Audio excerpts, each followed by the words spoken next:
Let's take a look at the U-Turn basic turntable. This one sells for $179, complete with a dust cover, which is miraculous. Okay, so it comes with this nice thick felt mat. I'm not that big a fan of felt. It attracts dust, plus it attracts static electricity, but you can always change this, so it's fine. Now, the platter itself. Oh, so look at the drive system. So there's a motor with two pulleys on it for 33 and 45. It rides on the outside of the peripheral of the platter. I'm just going to remove it for a second. It's an MDF platter, which is fine, and you'll see that the shaft here is tapered, so when this goes down it makes good contact. I like that. Here's what I really like about this. So what they've done is they've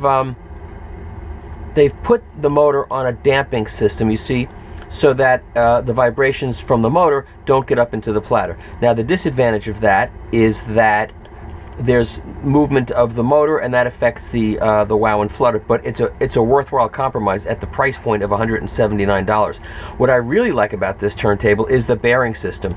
Now, rather than just use an off-the-shelf kind of bearing with a tungsten carbide ball at the bottom of a bushing and sticking it in there, they have engineered a really nice bearing system which has an inverted ball on top of the bearing, and it's got this shaft, this bushing inside that's it's a plastic material, Delrin probably, or Teflon, and it comes pre-lubricated, and so it goes on here, and it's low friction, and it's a nice clean fit. I like that. That shows that they really did their work. They didn't just slap something together.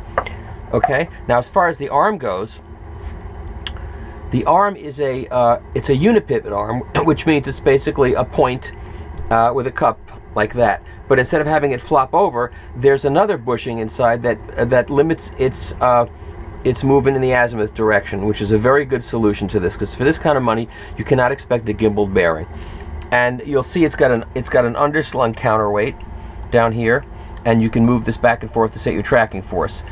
This comes preset with a inexpensive Audio-Technica cartridge ready to go. It's supposed to track at 2 grams. It came out of the box tracking at 2 grams, and they've got the overhang, which is the distance between the stylus tip, and the overhang is literally the amount that the stylus overhangs the spindle. That's exactly what it is. And the reason for that is so when it describes an arc across the record, you can minimize tracking error. That's a whole another story that we can talk about sometime. So that's basically what you get here for $179. And I just want to show you underneath. And it comes with you can change the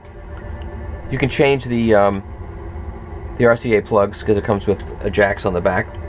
And I'm just going to show you what goes on underneath here, because I think it's a very, very neatly done design. You see, it's finished, and it's got nice little rubber feet that this goes on. Okay, and so I'm going to put this back here and put this around here.